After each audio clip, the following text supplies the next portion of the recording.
Hello everyone, कैसे हैं आप सब। एक बार पुनः शिव कोचिंग क्लासेस पर स्वागत है। उम्मीद करता हूं आप सब अच्छे होंगे, मस्त होंगे, बेहतर होंगे और आप सभी की पढ़ाई बेहतर चल रही होगी। मेरे बच्चों, क्लास 12 फिजिक्स एनसीईआरटी में चैप्टर नंबर 9 चल रहा है, जिसमें आज बात करेंगे दर्पण सूत्र, वो भी अवतल दर्पण के लिए। अगले लेक्चर में उत्तल दर्पण के लिए कराएंगे, एक साथ कराएंगे। थोड़ा सा हो सकता है मन में कंफ्यूजन पैदा हो जाए, इसलिए बच्चों अलग अलग हम लेक्चर लेकर आएंगे और दो थ्योरम को बढ़िया अच्छे तरीके से समझाएंगे। तो आज हम बात कर लेंगे अवतल दर्पण के लिए। सबसे पहले अपन को क्या बनाना है, अवतल दर्पण बनाना है। तो अवतल दर्पण बना लेते हैं बच्चों। यहां पे थोड़ा देखिएगा, ये आपका अवतल दर्पण हो गया। ये क्या हो गया बच्चों, अवतल दर्पण हो गया। और इसके बाहरी सतह पर एक लेप लगा देते हैं, जिससे परावर्तक पृष्ठ धंसा हुआ नजर आपको आएगा। तो इस तरीके से बच्चों आपका अवतल दर्पण हो गया। इस अवतल दर्पण का नाम दे देते हैं एक्स बाई। क्या देते हैं बच्चों, एक्स बाई। एक्स बाई क्या है, एक अवतल दर्पण है। इस अवतल दर्पण में बच्चों आप लोगों को पता है कि यहां पे एक ध्रुव होगा, यहां पे एक ध्रुव है प्यारे बच्चों। ध्रुव का मतलब है दर्पण का सेंटर वाला पॉइंट जो होता है वो ध्रुव होता है, ठीक है। और इसका एक वक्रता केंद्र होगा बच्चों। देखो ये दर्पण है, इस दर्पण को किसी गोले से काटकर बनाया गया है, क्योंकि गोला का एक छोटा सा भाग है, कटा हुआ भाग है। तो इस गोले का जो भी केंद्र होगा बच्चों, इसका वक्रता केंद्र कहलाएगा। तो यहां पर थोड़ा मैं यहां पे बताता हूं बच्चों कि इसका मुख्य अक्ष बना देता हूं।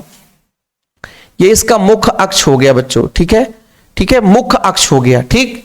मुख्य अक्ष में क्या है, वक्रता केंद्र है। अब इसके सम्मुख एक वस्तु रख दी जाती है, इसके सम्मुख एक वस्तु रख दी जाती है। मैं कहता हूं यहां पे एक वस्तु हमने रख दिया, ठीक है, एक हमने वस्तु रख दिया बच्चों। इस वस्तु की बात करें तो वस्तु, ये अपना एक वस्तु हो गया, ठीक है, ये वस्तु हो गया बच्चों। वस्तु की बात करें तो वस्तु ए बी है। क्या है बच्चों, ए बी है, ये वस्तु है, ठीक है।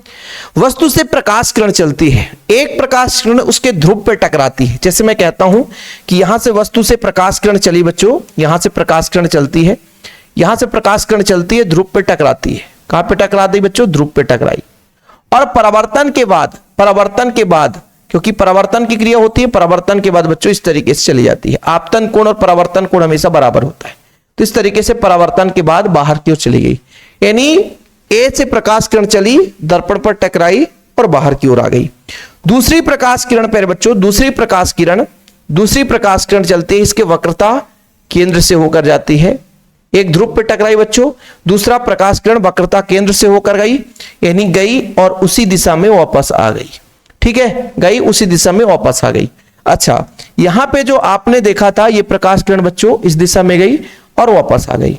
जहां पे, यहां पर ध्यान रखिएगा, जहां पे दो परावर्तित किरणें मिलती हैं, जहां पे दो परावर्तित किरणें मिलती हैं वहीं पे बच्चों प्रतिबिंब बनता है, वहीं पे प्रतिबिंब बनता है।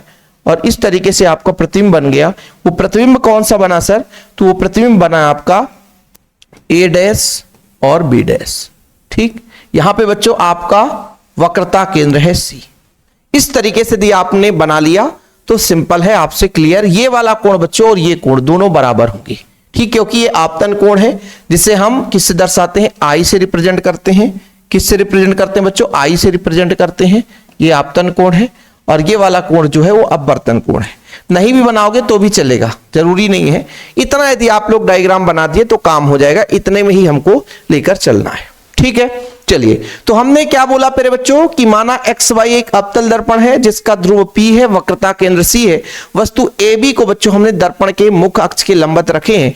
प्रकाश किरण एक ए से चलती है, ध्रुव पर टकराती है, टकराने के बाद बच्चों इधर चल जाती है। मान लीजिए इधर हम बोल देते हैं कि PM दिशा में चली जाती है। एक प्रकाश किरण बच्चों वक्रता केंद्र से होकर जाती है, दर्पण से टकराने के बाद फिर उसी मार्ग में वापस लौट जाती है।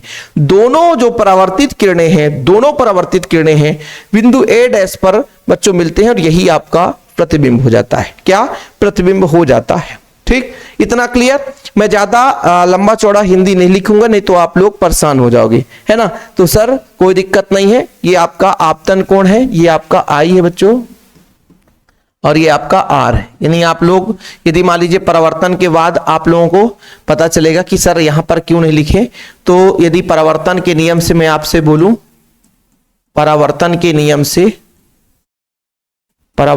नियम से ज्यादा हिंदी नहीं लिख रहे हैं ना, नहीं बोलते सर आप बहुत ज्यादा लिखते हो। कोण बच्चों ए से चला, P पे पहुंचा और B, ये आपका आपतन कोण है। कोण बच्चों यदि मैं बात करूं P से चला, यहां पे B है, BPM, ये दोनों बराबर है, यानी आपतन कोण परावर्तन कोण के बराबर होता है। हम बढ़िया प्यार से यदि आपसे बोले कि आपसे कह दे बच्चों कि इस ध्रुव से वक्रता केंद्र के बीच की जो दूरी है वो वक्रता त्रिज्या कहलाती है। ठीक है सर, वक्रता त्रिज्या कहलाती है। यदि मैं बात करूं ध्रुव P से ये प्रतिबिंब की दूरी को किससे रिप्रेजेंट करेंगे, तो प्रतिबिंब की दूरी को V से रिप्रेजेंट करते हैं। यदि बात करें बच्चों P से B की दूरी की, यानी वस्तु की दूरी को, तो वस्तु की दूरी को U से रिप्रेजेंट करते हैं। तो चिन्ह परिपाटी से आप लोग थोड़ा सा 1 मिनट का समय देंगे कि चिन्ह परिपाटी से, किससे बच्चों, चिन्ह परिपाटी से, चिन्ह परिपाटी से, चिन्ह परिपाटी से, ठीक है। ध्रुव से वस्तु की दूरी, देखना बच्चों, ध्रुव से कहां से, ध्रुव से किसकी दूरी बच्चों, वस्तु AV की दूरी, वस्तु की दूरी AV की दूरी है ना, या वस्तु की दूरी, वस्तु AV की दूरी जो है बच्चों, यानी आपका PV बराबर आप बता दो, तो बोलोगे सर प्रकाश किरण इधर जा रही है, हम दूरी P से B ले रहे हैं, वस्तु की दूरी को -U से रिप्रेजेंट कर देंगे। ठीक है।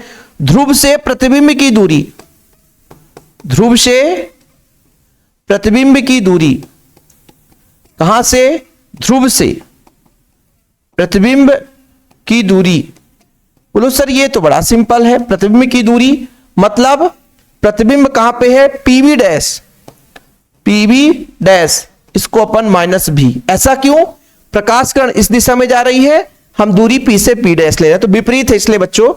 अच्छा आप लोग बताना वक्रता त्रिज्या, वक्रता त्रिज्या, वक्रता त्रिज्या मतलब P से C तक, इसको रिप्रेजेंट करते बच्चों, देखिएगा R बराबर वक्रता त्रिज्या बच्चों, प्रकाश किरण इधर जा रही है, P से C ले रहे हैं, तो ये -R हो जाएगा जो कि -2F के बराबर होगा। R बराबर 2F होता बच्चों। इतना यदि आप लोगों को क्लियर है तो अगले लेक्चर में बहुत आसानी से क्लियर हो जाएगा।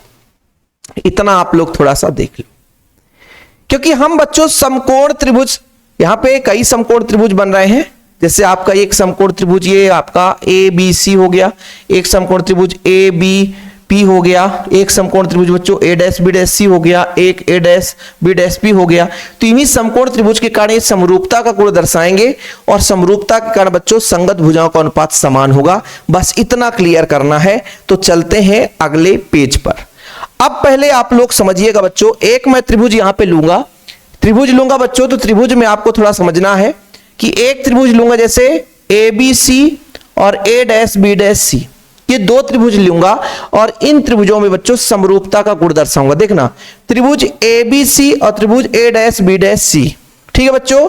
तो यहां पर देखेंगे त्रिभुज समरूप त्रिभुज, क्या लिखेंगे बच्चों, समरूप त्रिभुज ABC व त्रिभुज A'-B'-C में।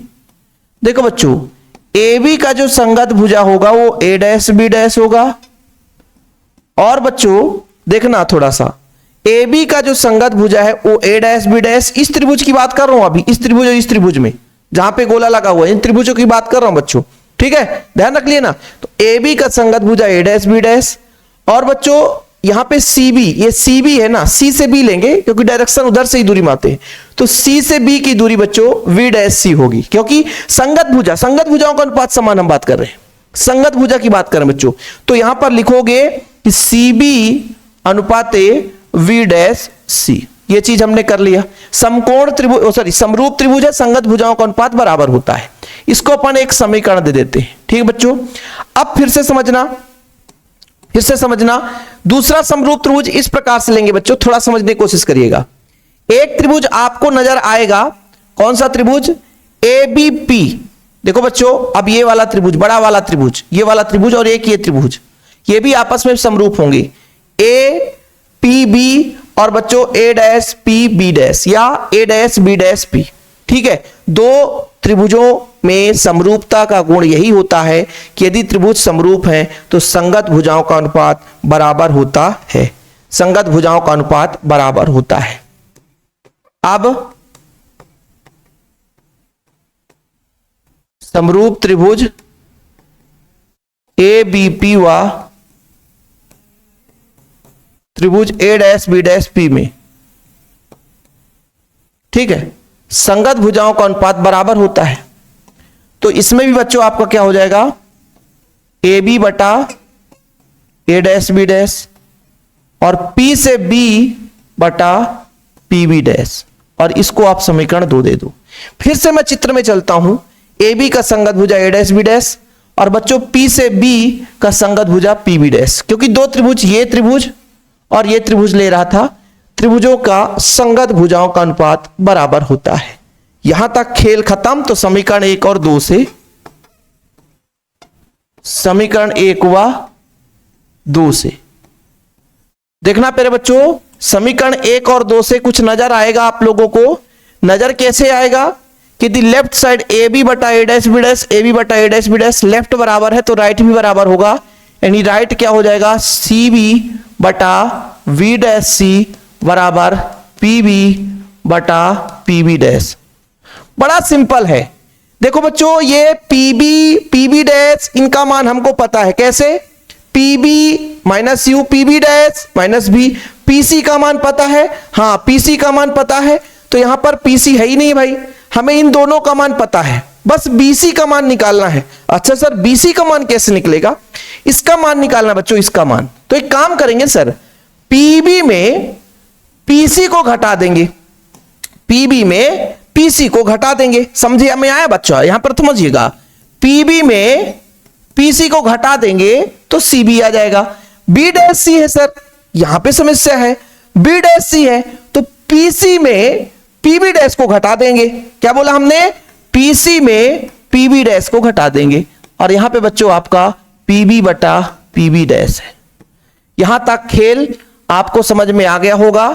और अब कहानी में ट्विस्ट आएगा, मात्र 2 से 3 मिनट का लेक्चर और बचा है। कैसे, देखना बच्चों, पीबी का मान थोड़ा सा बता दो, पीबी यानी वस्तु की दूरी, वो आपका माइनस यू हो जाएगा, ठीक है बच्चों, बीच में माइनस लगा दो। पीसी बच्चों मतलब आपका माइनस आर, ठीक है, ये भी ठीक है। पीसी का मतलब बच्चों माइनस आर, ठीक है सर, माइनस आर, फिर माइनस लगा दो। पीबी डैश मतलब माइनस भी, क्योंकि प्रतिबिंब की दूरी। पीबी क्या है, पीबी क्या है भाई, पीबी क्या है, वस्तु की दूरी, जिसको हम माइनस यू से, ठीक है बच्चों। इसके बाद पीबी डैश प्रतिबिंब की दूरी, ये अपन ने माइनस भी से। देखना फिर बच्चों, ये माइनस माइनस माइनस माइनस, जैसे मान लीजिए यहां पे मैं कर देता हूं माइनस यू और यहां कोष्टक में माइनस 2f, आर बराबर 2f कर दिया तो परेशानी नहीं होगी, ये माइनस की जगह माइनस 2f, ठीक है। फिर यहां माइनस माइनस और माइनस भी, एक स्टेप और कर दिया ताकि आप लोगों को परेशानी ना हो। ये आप लोगों को यहां पे अभी सेम कर दिया, केवल आर की जगह 2f रखा है। देखना बच्चों, थोड़ा समझने की कोशिश करिएगा, बहुत सिंपल है। देखना माइनस यू है, ठीक है सर, माइनस माइनस प्लस हो जाएगा, 2f हो जाएगा, ये भी ठीक है सर। ये माइनस 2f है तो माइनस 2f रहने दो, माइनस माइनस प्लस हो जाएगा, भी हो जाएगा, ठीक है सर। और ये माइनस माइनस कट जाएंगे दोनों, तो u बटा भी हो जाएगा। अब क्या होगा, अब होगा तिर्यक गुणा, अब होगा तिर्यक गुणा, अब होगा क्या, तिर्यक गुणा। तिर्यक गुणा कैसे होगा समझने की कोशिश करिएगा बच्चों, थोड़ा सा 2 मिनट।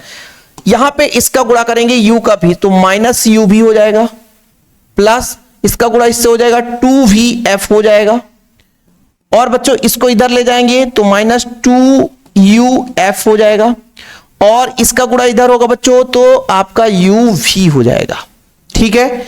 uv को उधर ले जाओ तो ये इधर 2vf है, ये माइनस से इधर प्लस आएगा बच्चों तो 2uf हो जाएगा, और ये इधर जाएगा, ये इधर जाएगा बच्चों तो ये जुड़ जाएगा 2uv हो जाएगा, ठीक है। अब देखना बच्चों, दोनों पक्षों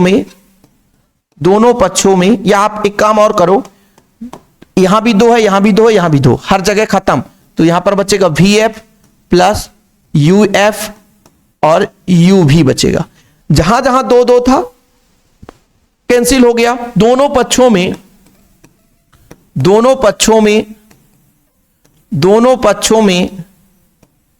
uvf का भाग देने पर इतना आपसे बन गया तो बिल्कुल ज्यादा परेशान होने की जरूरत नहीं है। इसी पेज में यदि थोड़ा समय यदि आपसे कह दूं तो इसी पेज में भी आपका काम हो सकता है बच्चों। पर ठीक है यार, अगला पेज ले लो सर, इसमें कोई दिक्कत नहीं है। अगला पेज आपका यहाँ पे भी एफ था तो यहां पर यू वी एफ हो जाएगा, प्लस यू एफ था मेरे बच्चों तो यहां पर यू वी एफ हो जाएगा, और इधर आपका यू भी था तो यू वी एफ हो जाएगा। देखो कट जाएगा, वी एफ बचेगा यू, यहां पे बच्चों यू एफ कट जाएगा तो 1/v बराबर 1/f हो गया। और यही दर्पण सूत्र है, या करके 1/f equal 1/u plus 1/v। हाँ मेरे बच्चों यही आपका दर्पण सूत्र है, बस खत्म कहानी। और ये आपका कंप्लीट। और हमेशा कहता हूं आप लोगों को भी कि यदि किसी को नोट्स चाहिए तो 96 85 29 91 49 ये मेरा पर्सनल नंबर है, व्हाट्सएप कर सकते हैं। मात्र एक छोटा सा अमाउंट लगता है 100 RS, हैंड रिटन नोट्स आपको प्रोवाइड कर दिए जाते हैं। तो इस तरीके से हमारा आज का लेक्चर समाप्त होता है। वीडियो पसंद आए तो लाइक करके शेयर करना बच्चों। छोटा सा लेक्चर है, अभीष्ट में यही लिखना, लास्ट में यही दर्पण सूत्र। देखो यदि एग्जाम में ऐसा आता है कि गोली दर्पण के लिए दर्पण सूत्र लिखो तो फिर आपको यही करना है अवतल के लिए, क्योंकि अवतल थोड़ा सा इजी रहता है। और यदि नाम से आया कि अवतल या उत्तल के लिए तो फिर आपको बच्चों अवतल के लिए आएगा तो अवतल, उत्तल के लिए तो उत्तल, है ना। ठीक है, जय हिंद, वंदे मातरम।